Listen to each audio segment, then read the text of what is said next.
Hi everyone, electrochemistry पढ़ रहे थे हम लोग और पिछला लेक्चर में जो है measurement of conductivity, molar conductivity, equivalent conductivity और सेल कांस्टेंट के बारे में हम लोग देखे थे।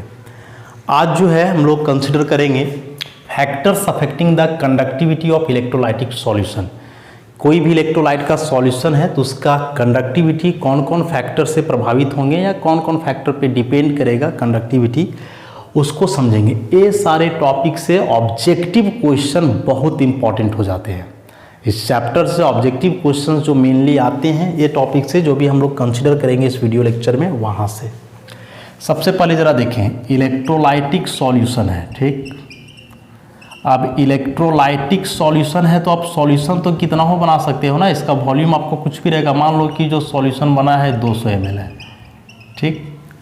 लेकिन इस 200 ml सॉल्यूशन का जो कंडक्टेंस होगा या 200 ml सॉल्यूशन में जितने आयंस हैं उन सारे आयनों का जो कंडक्टेंस होगा उसको कंडक्टिविटी हम लोग नहीं बोलते हैं। कंडक्टिविटी किसको बोलते हैं? तो इस इलेक्ट्रोलाइटिक सॉल्यूशन का 1 ml मतलब 1 सेंटीमीटर क्यूब में जितने आयंस प्रेजेंट हैं उन सभी आयनों का जो कंडक्टेंस होगा, माने वे सभी आयन मिल करके जो करंट कैरी करेंगे, that conductance is called conductivity.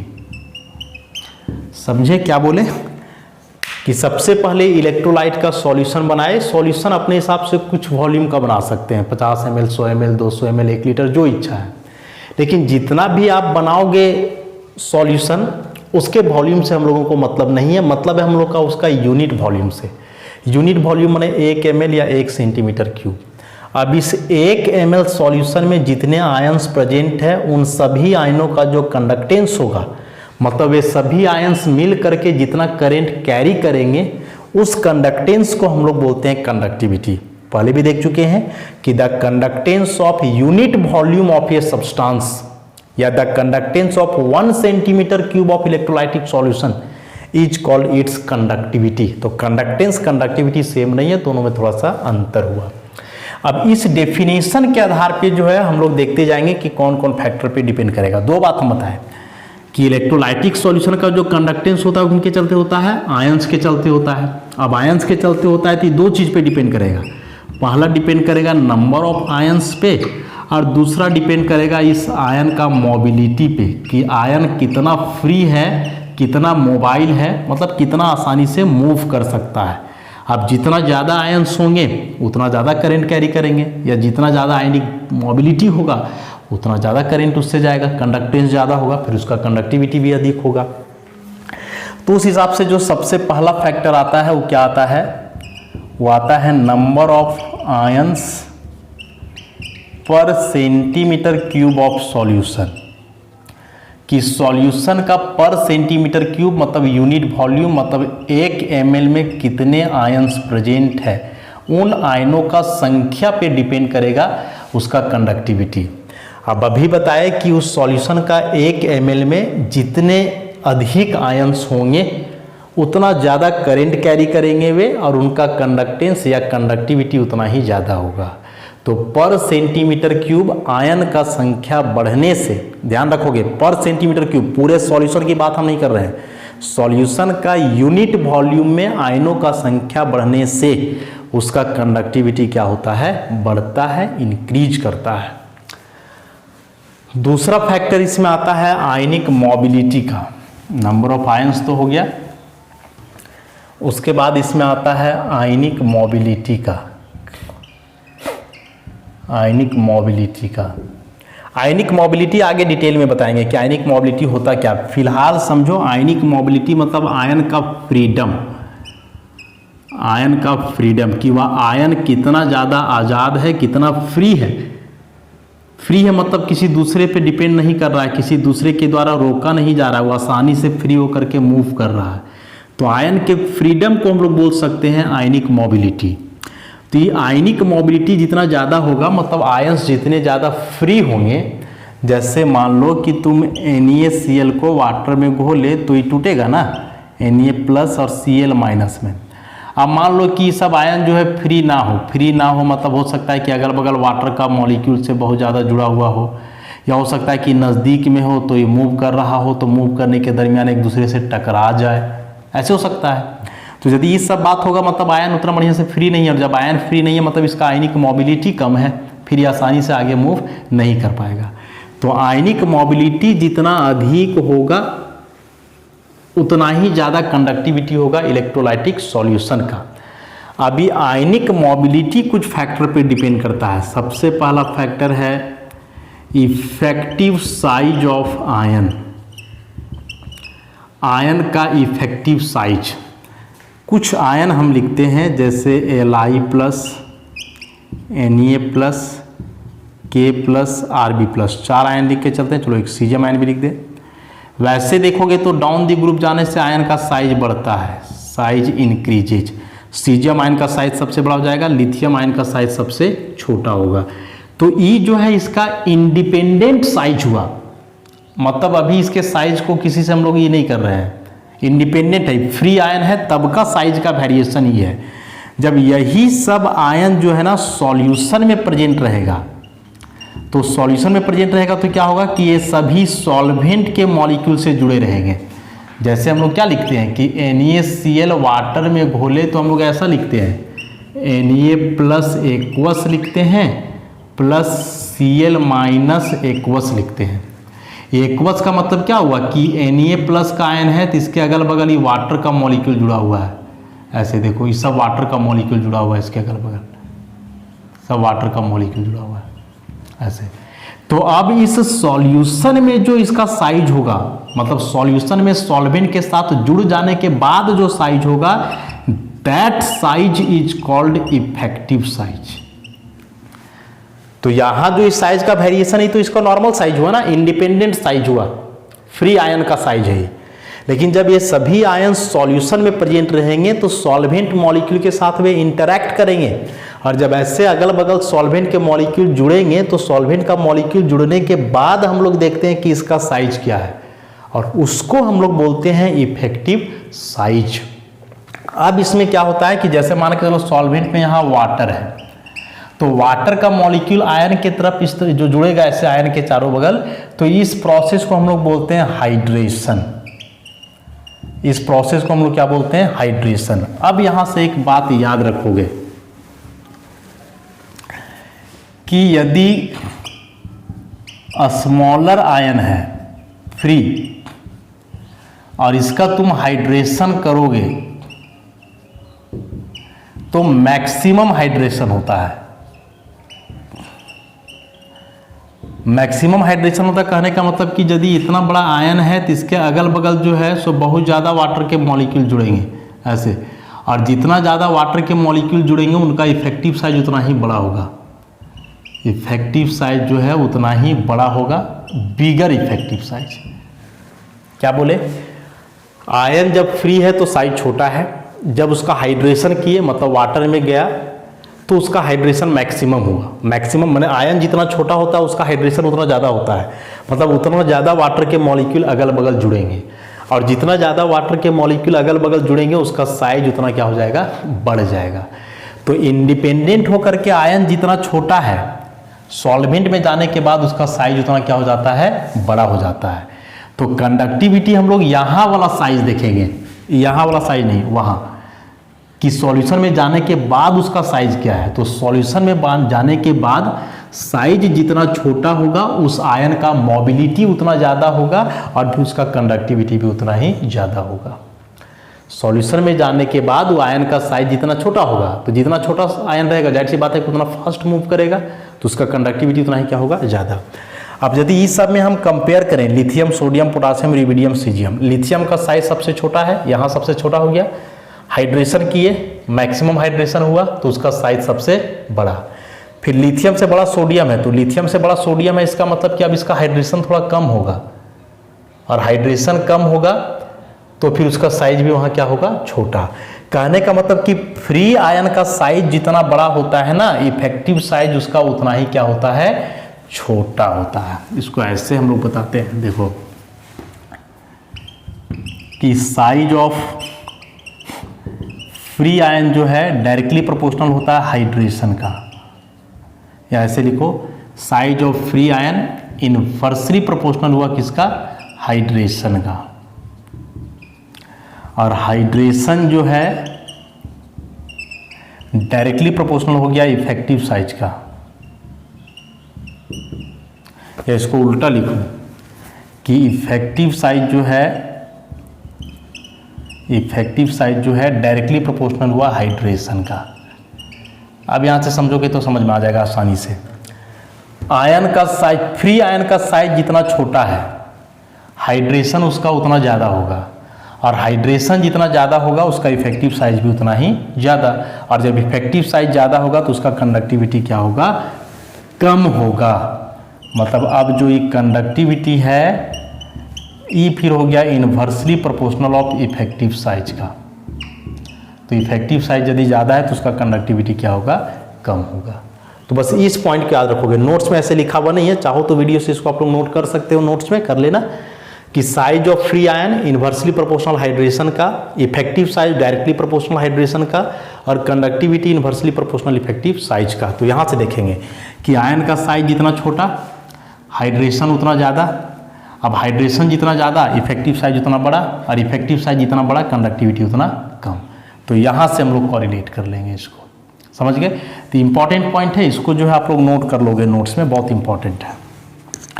तो ये हुआ दूसरा पॉइंट इसका था effective size of ionic mobility में पहला इफेक्टिव साइज ऑफ आयन। अगला आता है फिर इसमें विस्कोसिटी।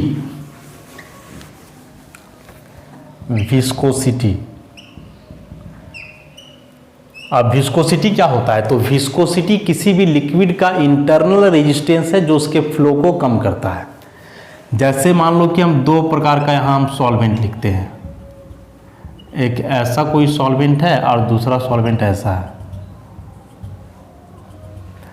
ये दोनों सॉल्वेंट में क्या अंतर दिख रहा है, तो ये वाला सॉल्वेंट जो है ज़्यादा गाढ़ा है, तो ज़्यादा गाढ़ा है इसका मतलब कि जो इसका विस्कोसिटी है वो हाई है। ये कम गाढ़ा है मतलब इसका विस्कोसिटी कम है। आयन दोनों जगह प्रेजेंट है, मान लो कि कोई केटायन यहाँ प्रेजेंट है, कोई केटायन यहाँ प्रेजेंट है, तो बताओ कि आसानी से वो कहाँ मूव कर पाएगा। ऑब्वियसली जिसका विस्कोसिटी कम है, क्योंकि यहाँ जगह खाली है, तो जगह खाली है तो आसानी से मूव करेगा। यहाँ बहुत ज़्यादा सॉल्वेंट का मॉलिक्यूल है, आगे मूव करेगा तो सॉल्वेंट का मॉलिक्यूल इसको रोक देगा, नहीं जाने देगा। तो सॉल्वेंट का विस्कोसिटी जितना ज़्यादा होगा आयन का मोबिलिटी उतना ही कम, और फिर कंडक्टिविटी भी हो जाएगा कम। लेकिन विस्कोसिटी यदि कम है तो आयन का मोबिलिटी ज़्यादा होगा, मतलब आयन फ्रीली होकर के इधर उधर मूव करेंगे, तो उस केस में उसका कंडक्टिविटी क्या होगा, ज़्यादा होगा। अगला फैक्टर इसमें आता है टेम्परेचर।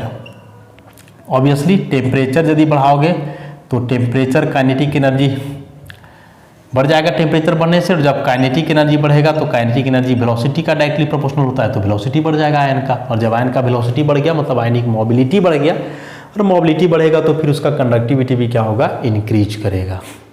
और एक लास्ट फैक्टर इसमें है टेम्परेचर के बाद चार्ज ऑन आयंस, आयन का चार्ज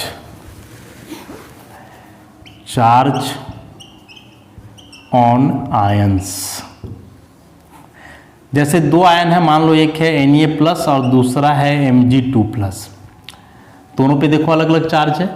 अब किसी भी आयन पे जितना ज़्यादा चार्ज होता है ना उसका उतना ज़्यादा हाइड्रेशन होता है, मतलब जितना ज़्यादा चार्ज होगा उतना ज़्यादा वो वाटर का मॉलिक्यूल से अगल बगल जुड़ेगा, और जब वाटर का मॉलिक्यूल से ज़्यादा जुड़ जाएगा मतलब वो फ्री नहीं रह पाएगा, आगे नहीं मूव कर पाएगा। तो आयन का साइज बढ़ने से हाइड्रेशन बढ़ता है, हाइड्रेशन बढ़ेगा तो फिर उसका मोबिलिटी घटेगा, और मोबिलिटी घट जाएगा तो कंडक्टिविटी भी उसका क्या करेगा, डिक्रीज कर जाएगा। मतलब जितना कम चार्ज वाला आयन हो उतना ज़्यादा इलेक्ट्रोलाइटिक सॉल्यूशन का क्या होगा, कंडक्टिविटी होगा। तो ये कुछ फैक्टर्स थे जो किसी भी इलेक्ट्रोलाइटिक सॉल्यूशन के कंडक्टिविटी को प्रभावित करते हैं। और इसमें से हम लोग क्या क्या देखें, सबसे पहले number of ions per unit volume, फिर आयनिक मोबिलिटी, आयनिक मोबिलिटी में फिर हम लोग देखें effective size of ion, viscosity of solvent, temperature, और lastly charge on ions. Lastly हम लोग क्या देखें, चार्ज ऑन आयंस। अब इसमें अगला टॉपिक जो है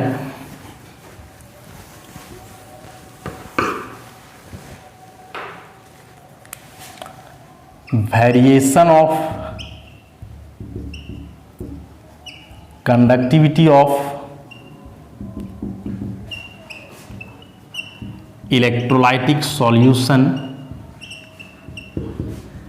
के variation of conductivity of electrolytic solution with dilution, variation of conductivity of electrolytic solution with dilution.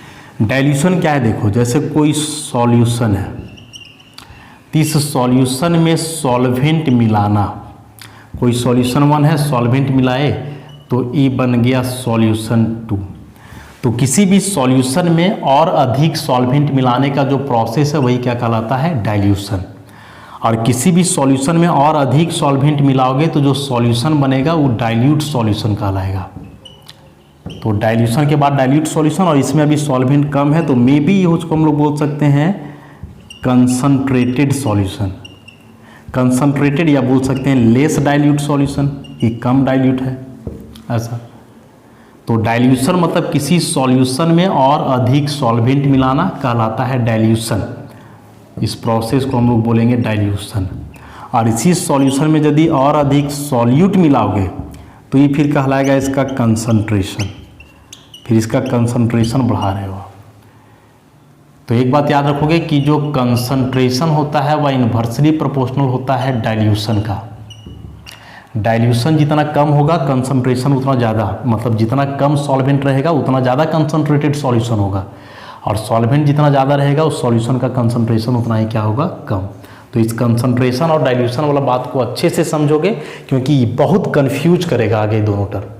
तो डाइल्यूशन मतलब सॉल्वेंट मिला करके उस सॉल्यूशन को और पतला करना, मतलब कम कंसंट्रेट करना उसको। दोनों में उल्टा रिलेशन है, जितना कम डाइल्यूशन रहेगा मतलब जितना कम सॉल्वेंट रहेगा वो उतना ज़्यादा कंसंट्रेटेड होगा सॉल्यूशन। अब कंडक्टिविटी का डेफिनेशन अभी हम लोग क्या पढ़े कि 1 ml सॉल्यूशन का जो कंडक्टेंस होगा वो कहलाएगा कंडक्टिविटी। तो जैसे बताए कि मान लो कोई सॉल्यूशन है ऐसे, इस तरह से कोई सॉल्यूशन है, ठीक, मान लो सॉल्यूशन है 100 ml, और इस 100 ml सॉल्यूशन में सपोज मान लेते हैं, अभी हम लोग समझने के लिए मान सकते हैं कि 100 ml सॉल्यूशन में मान लो कि अभी 10 आयंस प्रेजेंट हैं। तो वे 10 आयंस कैसे प्रेजेंट रहेंगे, तो ऐसे करके दिखा दो, plus minus minus plus plus minus minus plus plus, ऐसे करके 10 आयन हुए, 2 4 6 8 और 2 10 आयन, ठीक। अब पूरा ये जो 100 ml में 10 आयन प्रेजेंट है, तो पूरा 100 ml का सॉल्यूशन से हम लोगों को मतलब नहीं है, हम लोग को मतलब है इसका यूनिट वॉल्यूम, मतलब 1 ml से। तो मान लो कि इसका यूनिट वॉल्यूम इतना है, सपोज मान लें ऐसा कि इसका ये वाला यूनिट वॉल्यूम हुआ, यूनिट वॉल्यूम मतलब 1 ml है, मान लेते हैं ऐसा। इस 1 ml में मान लिए अभी कितना आयन है, 4 आयन। तो 1 ml में जो 4 आयंस हैं, इन चारों आयनों का जो कंडक्टेंस होगा, मतलब ये चारों आयंस मिल करके जितना करंट कैरी करेंगे उसको हम लोग बोलेंगे कंडक्टिविटी। अब क्या होगा कि इस सॉल्यूशन को तुम डाइल्यूट करो, डाइल्यूशन करो मतलब इसमें और ज़्यादा सॉल्वेंट मिला दो, वाटर। तो जब और ज़्यादा सॉल्वेंट मिलाओगे तो इसका वॉल्यूम और क्या होगा, बढ़ेगा। तो जो वॉल्यूम बढ़ेगा, वाटर का मॉलिक्यूल जो ऐड होगा ये केवल ऊपर में ही ऐड थोड़े होगा, यहाँ भी तो ऐड होगा। ये जो यूनिट वॉल्यूम हम लोग कंसिडर करके एरिया जो घेर करके रखे हैं, इस एरिया में भी वाटर का मॉलिक्यूल आएगा। चूंकि इस एरिया का वॉल्यूम है फिक्स, इतना ही में से देखना है। अब इसी एरिया में जब वाटर का मॉलिक्यूल आएगा तो इस आयन को यहाँ से बाहर होना पड़ेगा, क्योंकि जगह तो फिक्स है, जगह थोड़े बढ़ा है। 1 ml तब भी था, 1 ml अब भी है। लेकिन हुआ क्या कि अब हम लोग सॉल्वेंट मिलाए तो अब इस एरिया में सॉल्वेंट का मॉलिक्यूल घुसेगा, और जब सॉल्वेंट का मॉलिक्यूल घुसेगा तो आयन को यहाँ से बाहर होना पड़ेगा। मतलब जैसे ही आप इसको डाइल्यूट किए, वाटर मिलाए, इसका डाइल्यूशन किए, तो अब क्या हुआ कि जो पर यूनिट वॉल्यूम में आयन का संख्या था वो डिक्रीज कर गया, अब बच गया 2 ही आयन। और जब आयन का संख्या डिक्रीज कर गया तो ऑब्वियसली उसका कंडक्टिविटी भी क्या करेगा, डिक्रीज करेगा। तो ऐसे इसको एग्जाम्पल से अच्छे से समझोगे, बहुत कन्फ्यूजन होता है, वैसे नहीं करना है हम लोगों को, बढ़िया से बताएं उसको एग्जाम्पल से, वैसे ही अच्छे से समझने का प्रयास करोगे कि कैसे डाइल्यूशन से वैरी करता है किसी भी इलेक्ट्रोलाइटिक सॉल्यूशन का कंडक्टिविटी। कैसे याद रखेंगे कि डाइल्यूशन जब करते हैं, सॉल्वेंट मिलाते हैं, तो पर यूनिट वॉल्यूम जो आयन का संख्या है वो डिक्रीज करता है, और पर यूनिट वॉल्यूम जब आयन का संख्या डिक्रीज करेगा तो इस इलेक्ट्रोलाइटिक सॉल्यूशन का कंडक्टिविटी क्या करेगा, घट जाएगा, डिक्रीज कर जाएगा। कुछ एग्जाम्पल है इसका, जैसे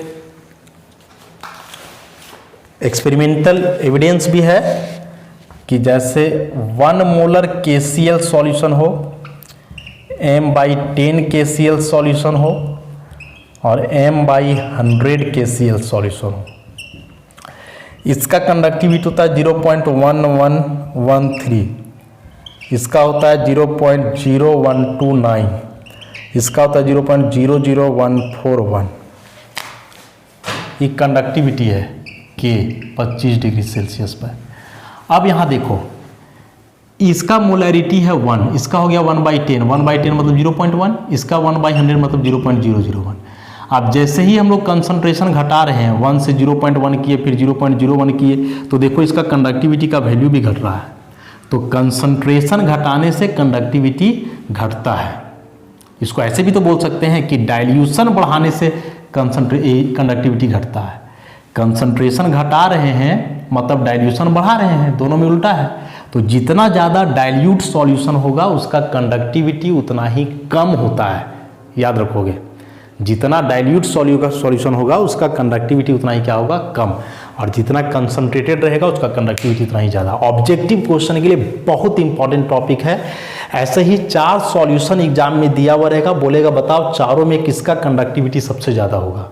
तो वहाँ देखोगे कंसंट्रेशन को, जितना ज़्यादा कंसंट्रेशन रहेगा उतना ज़्यादा उसका क्या होगा, कंडक्टिविटी। बहुत फ्रीक्वेंटली ऐसे क्वेश्चंस एग्जामिनेशन में आते हैं, तो उसको समझोगे यहाँ से, कंसेप्चुअली होकर के जो है इसको समझना है। तो ये था variation of conductivity of solution with dilution. अब इसके बाद जो है हम लोग आगे कंसीडर करते हैं। तो अभी हम लोग देखें variation of conductivity of electrolytic solution with dilution.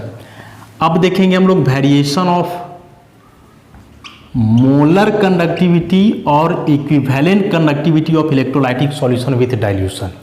अंतर जानो पहले क्या है, बहुत कन्फ्यूजन होता है, लोग गलत कर देते हैं एग्जामिनेशन में। कंडक्टिविटी अलग चीज़ है, मोलर कंडक्टिविटी या इक्विवेलेंट कंडक्टिविटी अलग चीज़ है। कंडक्टिविटी का क्या डेफिनेशन है कि सॉल्यूशन का 1 सेंटीमीटर क्यूब में कितने आयंस प्रेजेंट है, उन आयनों का कंडक्टेंस कहलाएगा कंडक्टिविटी। जबकि मोलर कंडक्टिविटी का क्या डेफिनेशन है, मोलर कंडक्टिविटी का डेफिनेशन हुआ या मोलर कंडक्टेंस का डेफिनेशन कि 1 मोल इलेक्ट्रोलाइट आयोनाइज करके जितने आयंस बनाएंगे उन सभी आयनों का जो कंडक्टेंस होगा उसको हम लोग बोलेंगे मोलर कंडक्टेंस। इसमें क्या था कि जो आयन का नंबर हम लोग देखते थे, आयन का जो संख्या देखते थे, वो देखते थे यूनिट वॉल्यूम में, 1 सेंटीमीटर क्यूब में। और जब मोलर कंडक्टेंस की बात करें तो मोलर कंडक्टेंस में हम लोग पर यूनिट वॉल्यूम नहीं देखते हैं, टोटल वॉल्यूम में कितने आयंस बने हैं 1 मोल इलेक्ट्रोलाइट के द्वारा, उन सभी आयनों का जो कंडक्टेंस होगा वो कहलाएगा मोलर कंडक्टेंस। मोलर कंडक्टिविटी में हालांकि यूनिट वॉल्यूम देखते हैं, लेकिन मोलर कंडक्टेंस लेकर के चलेंगे हम लोग। तो वहां है कि 1 मोल इलेक्ट्रोलाइट आयोनाइज करेगा तो कितना ज्यादा आयन बनाएगा, वही कहलाएगा उसका मोलर कंडक्टेंस, जो सब उसका आयन का कंडक्टेंस होगा वो वाला बात।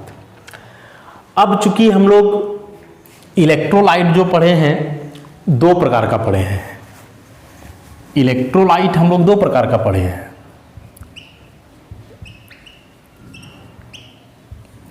एक हम लोग पढ़े स्ट्रॉन्ग इलेक्ट्रोलाइट और दूसरा हम लोग पढ़े हैं वीक इलेक्ट्रोलाइट। पहले वीक की बात करें, वीक इलेक्ट्रोलाइट जैसे कोई वीक एसिड ले लो, वीक एसिड जैसे मान लो कि HCl ले लें, हाइड्रोसाइनिक एसिड वीक एसिड है। इस एसिड का 1 मोल लेकर के चलो, अब इस 1 मोल HCN को आप वाटर में डिजोल्व करोगे तो थोड़ा सा टूटेगा, वीक एसिड है ना, 0.3 मोल मान के चलो बना H+ आयन, और साथ ही साथ 0.3 मोल बना Cn माइनस। और अब जो ये सभी आयनों का कंडक्टेंस होगा उसी को हम लोग बोलेंगे मोलर कंडक्टेंस। समझ गए बात को। अब क्या होगा कि इस वीक इलेक्ट्रोलाइट में यदि आप और वाटर मिलाओगे, मतलब इसका आप डाइल्यूशन कर रहे हो, तो डाइल्यूशन करने से क्या होगा कि अब इसका आयोनाइजेशन बढ़ेगा। वीक इलेक्ट्रोलाइट जो है शुरू में थोड़ा बहुत आयन में टूटता है, लेकिन जैसे जैसे उसमें वाटर मिलाते जाओगे तो वाटर मिलाने से इसका डिसोसिएशन बढ़ेगा, ज़्यादा से ज़्यादा आयन में टूटेगा। तो शुरू में 1 मोल था, 1 मोल में से 0.3 मोल टूटा, बाकी जो अभी 0.7 मोल है वो अनडिसोसिएटेड है। अब फिर वाटर मिलाओगे तो फिर से ये और आयन में टूटेगा। तो मान लो पहले से 0.3 मोल बना था, 0.3 मोल और टूटा, तो टोटल अब 0.6 मोल हुआ, 0.6 मोल H+ और फिर 0.6 मोल हो गया Cn माइनस। फिर वाटर मिलाओ, तो फिर वाटर मिलाओगे तो और ज़्यादा आयोनाइज करेगा, और मान लो कि अब पूरा 1 में से 0.9 मोल इसका बना और 0.9 मोल इसका बना। मतलब क्या हो रहा है कि वीक इलेक्ट्रोलाइट में हम जैसे जैसे वाटर मिलाते जा रहे हैं, डाइल्यूशन करते जा रहे हैं, तो डाइल्यूशन करने से क्या हो रहा है कि आयन का संख्या बढ़ रहा है। चूंकि वीक इलेक्ट्रोलाइट नॉर्मल डाइल्यूशन पे थोड़ा बहुत टूटता है, जैसे जैसे इसको डाइल्यूट करोगे, जितना ज़्यादा वाटर मिलाओगे तो अधिक से अधिक वाटर मिलाने पर इसका आयोनाइजेशन बढ़ता है, और ज़्यादा से ज़्यादा आयोनाइज करेगा मतलब ज़्यादा से ज़्यादा आयंस बनेंगे, और जितना ज़्यादा आयंस बनेंगे उतना ज़्यादा उसका मोलर कंडक्टेंस होगा। चूंकि मोलर कंडक्टेंस का डेफिनेशन है कि 1 मोल इलेक्ट्रोलाइट के द्वारा जितने आयंस बनते हैं उन सभी आयनों का कंडक्टेंस। तो शुरू में 1 मोल के द्वारा इतना ही आयंस बन रहे थे, और वाटर मिलाए तो और ज़्यादा आयंस बने, फिर वाटर मिलाए तो और ज़्यादा आयंस बने। तो वाटर मिलाने के साथ साथ डिसोसिएशन बढ़ता है, इसका मतलब 1 मोल इलेक्ट्रोलाइट के द्वारा जो आयंस बनेंगे उनका संख्या बढ़ेगा, और आयन का संख्या बढ़ने से फिर उसका मोलर कंडक्टेंस भी क्या होगा, इंक्रीज करेगा। तो वीक इलेक्ट्रोलाइट नॉर्मल डाइल्यूशन में पार्शियली डिसोसिएट करते हैं, लेकिन जब उस सॉल्यूशन को और डाइल्यूट करेंगे, वाटर मिलाएंगे, तो उनका डिसोसिएशन बढ़ेगा, ज़्यादा से ज़्यादा टूटेंगे, ज़्यादा से ज़्यादा टूटेंगे मतलब ज़्यादा से ज़्यादा आयंस बनेंगे 1 मोल इलेक्ट्रोलाइट का, और जितना ज़्यादा आयंस बनेंगे पर मोल इलेक्ट्रोलाइट उतना ज़्यादा उसका मोलर कंडक्टेंस होगा या इक्विवेलेंट कंडक्टेंस होगा। तो ये है वीक इलेक्ट्रोलाइट। इसके लिए यदि एक ग्राफ प्लॉट करोगे तो एक ग्राफ प्लॉट किया जाता है वीक इलेक्ट्रोलाइट के लिए ऐसे। वीक इलेक्ट्रोलाइट के लिए जो है ग्राफ प्लॉट करते हैं हम लोग। इस तरफ हम लोग लेते हैं कंडक्टिविटी, और यहाँ लेते हैं square root of concentration, C concentration का स्क्वायर रूट लेते हैं। तो इसके लिए कुछ ऐसा ग्राफ आता है, ऐसे लेफ्ट टू राइट कंसंट्रेशन बढ़ रहा है, तो राइट टू लेफ्ट आओगे तो कंसंट्रेशन घटेगा, और जैसे जैसे कंसंट्रेशन घट रहा है तो देखो ये ग्राफ ऊपर की ओर शिफ्ट कर रहा है, मतलब कंडक्टिविटी बढ़ रहा है। कंसंट्रेशन आप घटा रहे हो तो कंडक्टिविटी क्या हो रहा है, इसका इंक्रीज कर रहा है, और जो इंक्रीज कर रहा है बहुत तेजी से इंक्रीज कर रहा है, ये भी हम लोग को देखना है। तो ये ग्राफ है वीक इलेक्ट्रोलाइट का कंडक्टिविटी और कंसंट्रेशन के साथ वेरिएशन, कि कंसंट्रेशन जितना कम, तो कंसंट्रेशन कम मतलब डाइल्यूशन ज़्यादा, तो जितना ज़्यादा डाइल्यूशन होगा उतना ज़्यादा इसका क्या रहेगा, कंडक्टिविटी किसका, वीक इलेक्ट्रोलाइट। वीक इलेक्ट्रोलाइट में जैसे बताया कि हम लोग HCl लेकर के चले थे, वैसे कोई और वीक एसिड, एसिटिक एसिड वगैरह लेकर के चल सकते हैं। ऐसे ध्यान रखोगे कि कर्व जो है पैरेलल जाएगा, कभी आगे टच नहीं करेगा इसमें। यही काम हम लोग अब स्ट्रॉन्ग इलेक्ट्रोलाइट के लिए करें। तो स्ट्रॉन्ग इलेक्ट्रोलाइट के लिए करें तो स्ट्रॉन्ग इलेक्ट्रोलाइट का पहले एक एग्जाम्पल ले लो आप, NaCl। अब इस NaCl का यदि आप 1 मोल लेते हो, इसको वाटर में डिजोल्व करते हो, तो स्ट्रॉन्ग इलेक्ट्रोलाइट का हम लोग क्या डेफिनेशन पढ़े हैं कि वैसे सब्सटेंस जो ऑलमोस्ट कंप्लीटली आयोनाइज कर जाएं आयंस में। मतलब कि यदि आप NaCl का 1 मोल लिए हो और थोड़ा सा भी वाटर लिए हो ना, तो लगभग पूरा टूट जाएगा। 0.9 मोल Na+ बनेगा और 0.9 मोल Cl- बनेगा। अब फिर यदि आप इसमें वाटर मिलाओगे तो वाटर मिलाने से इसका कंप्लीट आयोनाइजेशन तो हो चुका है, अभी आयन का संख्या नहीं बढ़ेगा, अभी भी 0.9 मोल Na+ ही रहेगा और 0.9 मोल Cl- ही रहेगा। इसमें क्या था कि वाटर मिलाने से आयन का संख्या बढ़ रहा था, इसमें नहीं बढ़ेगा क्योंकि अब पूरी तरह से शुरू में ही टूट गया है। जितना इसको आयोनाइज करना था वो शुरू में ही टूट गया। तो अब और वाटर मिलाओगे तो आयन का संख्या देखो नहीं बढ़ रहा है, कांस्टेंट है। और जब आयन का संख्या नहीं बढ़ रहा है तो इसका जो कंडक्टिविटी है वो भी नहीं बढ़ना चाहिए, क्या रहना चाहिए, कांस्टेंट रहना चाहिए। लेकिन इस तथ्य के बावजूद स्ट्रॉन्ग इलेक्ट्रोलाइट का जो कंडक्टिविटी है वो बढ़ता है, लेकिन स्लोली बढ़ता है। ये देखो ऐसा हम लोग ग्राफ बनाते हैं, यहाँ वही लेंगे स्क्वायर रूट ऑफ कंसंट्रेशन और यहाँ लेंगे कंडक्टिविटी। तो इस बार भी एकदम पैरेलल ग्राफ नहीं है, बढ़ रहा है लेकिन एकदम स्लोली बढ़ रहा है, ऐसा इस प्रकार से हो रहा है। देख रहे हो ग्राफ थोड़ा सा ऊपर जा रहा है, ऊपर जा रहा है मतलब जैसे जैसे कंसंट्रेशन हम लोग घटा रहे हैं वैसे वैसे थोड़ा थोड़ा ऊपर जा रहा है, मतलब इसका कंडक्टिविटी बढ़ रहा है। अब क्यों बढ़ रहा है? वाटर मिलाने से आयन का संख्या तो बढ़ा नहीं था, तो आयन का संख्या नहीं बढ़ा तो कंडक्टिविटी क्यों बढ़ रहा है? यहाँ था कि वाटर मिलाने से आयन का संख्या बढ़ रहा था इसलिए कंडक्टिविटी बढ़ गया, समझ में आया ये बात। लेकिन यहाँ तो वाटर मिलाने से आयन का संख्या सेम है, तो फिर इसका कंडक्टिविटी ऐसे कैसे इंक्रीज किया? तो इसका कंडक्टिविटी इंक्रीज कर रहा है वीक इलेक्ट्रोलाइट के जैसा नहीं। वीक इलेक्ट्रोलाइट का जो है बहुत तेजी से कंडक्टिविटी बढ़ा था, जबकि स्ट्रॉन्ग वाला का जो है स्लोली धीरे धीरे बढ़ रहा है, कंडक्टिविटी बहुत ज़्यादा इंक्रीज नहीं कर रहा है। तो इसका क्यों इंक्रीज किया? अब सो देखो, इसका इंक्रीज करने का कारण क्या है कि जैसे मान लो कि शुरू में इतना वाटर प्रेजेंट है, ठीक, अब इतना वाटर प्रेजेंट है तो इसमें से मान लो कि एक Na+ यहाँ है और एक Cl- यहाँ है, जितना भी टूटा था टूट गया। अब क्या हुआ कि इसमें हम और वाटर मिलाए, तो वाटर मिलाने से आयन अभी भी उतना ही रहेगा, बस यहाँ वाटर का संख्या जो है मैंने वाटर मॉलिक्यूल का संख्या वो बढ़ जाएगा, वॉल्यूम बढ़ जाएगा। अब क्या होगा कि जब वॉल्यूम बढ़ेगा तो ये वाटर का मॉलिक्यूल तो ये दोनों आयन के बीच भी आएगा ना, और जब दोनों आयन के बीच आएगा तो क्या होगा कि आयन के बीच का डिस्टेंस बढ़ जाएगा। शुरू में जो आयन नज़दीक था वो नज़दीक रहेगा, बीच में नज़दीक नहीं रहेगा, बीच में वाटर का मॉलिक्यूल घुस गया ना, तो बीच में वाटर का मॉलिक्यूल आएगा तो दोनों के बीच का क्या हो जाएगा, डिस्टेंस बढ़ जाएगा। मतलब शुरू में Na+ और Cl- यदि इतना दूरी पे है और इसमें आप वाटर मिलाए तो इसके बीच का डिस्टेंस ऐसे बढ़ जाएगा, ऐसा। आयन का संख्या नहीं बढ़ रहा है बल्कि आयन्स के बीच का डिस्टेंस बढ़ रहा है। अब दो आयन के बीच का डिस्टेंस जब बढ़ेगा तो डिस्टेंस बढ़ने से क्या होगा कि दोनों के बीच का अट्रैक्शन घटेगा, और जब अट्रैक्शन घटेगा तो आयन आसानी से आगे मूव करेंगे, मतलब आयनिक मोबिलिटी बढ़ जाएगा, आयनिक वेलोसिटी बढ़ जाएगा। तो वीक इलेक्ट्रोलाइट में आयन का संख्या बढ़ रहा था, स्ट्रॉन्ग इलेक्ट्रोलाइट में आयन का संख्या नहीं बढ़ता है बल्कि आयन का मोबिलिटी बढ़ता है।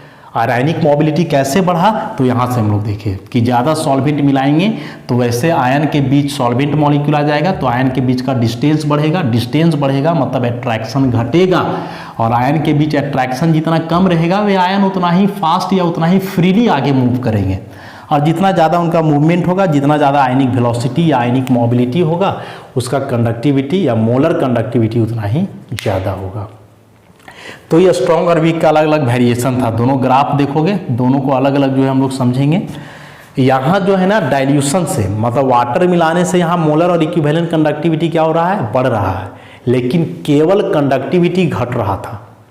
उसमें जो हम लोग देखे थे कंडक्टिविटी घट रहा था, लेकिन मोलर और इक्विवेलेंट कंडक्टिविटी क्या होता है, बढ़ता है, इंक्रीज करता है। अब स्ट्रॉन्ग इलेक्ट्रोलाइट का जब ऐसे हम लोग ग्राफ प्लॉट किए तो देखो इस ग्राफ को आगे बढ़ाओगे तो जा करके मिल जाएगा यहाँ वाई एक्सिस में, इस पोजीशन पे, और ये वाई एक्सिस को यहाँ मिलाओगे तो ओरिजिन पे यहाँ जीरो, जीरो मतलब ये कंसंट्रेशन कितना हो गया, जीरो। हम क्या बताए कि कंसंट्रेशन इन्वर्सली प्रोपोर्शनल होता है डाइल्यूशन का, या रेसिप्रोकल बोल दो, ऐसा। इसको ऐसे भी लिख सकते हैं ना कि dilution is reciprocal of concentration. अब यदि कंसंट्रेशन ओरिजिन पे जीरो है, कंसंट्रेशन जीरो है 1/0, तो फिर डाइल्यूशन कितना हो जाएगा, इन्फिनिटी हो जाएगा, ऐसा। तो इस पे ओरिजिन पे कंसंट्रेशन जीरो है, कंसंट्रेशन जीरो है मतलब डाइल्यूशन इन्फिनिटिव है। इसको हम लोग लिखें कि डाइल्यूशन इन्फिनिटिव है। और इस केस में जो इसका कंडक्टिविटी है या मोलर कंडक्टिविटी इसको हम लोग बोले, इस केस में जो इसका मोलर कंडक्टिविटी है इसको बोला जाता है लिमिटिंग मोलर कंडक्टिविटी। इसको हम लोग क्या बोलते हैं, लिमिटिंग मोलर कंडक्टिविटी। इसको दिखाते हैं लैम्डा m 0 या लैम्डा m इन्फिनिटी। तो डेफिनेशन डायरेक्ट यहाँ से बना सकते हैं कि मोलर कंडक्टिविटी एट 0 कंसंट्रेशन और molar conductivity eight infinite dilution, कि किसी भी इलेक्ट्रोलाइट का इनफाइनाइट डाइल्यूशन पे जो मोलर कंडक्टिविटी होता है या फिर 0 कंसंट्रेशन पे जो मोलर कंडक्टिविटी होता है वही कहलाता है लिमिटिंग मोलर कंडक्टिविटी। समझ गए? तो यहाँ से लिमिटिंग मोलर कंडक्टिविटी एक अलग टर्म आया, और ये था क्या, तो 0 कंसंट्रेशन या इनफाइनाइट डाइल्यूशन पे जो कंडक्टिविटी होगा उसी को हम लोग बोलेंगे लिमिटिंग मोलर कंडक्टिविटी।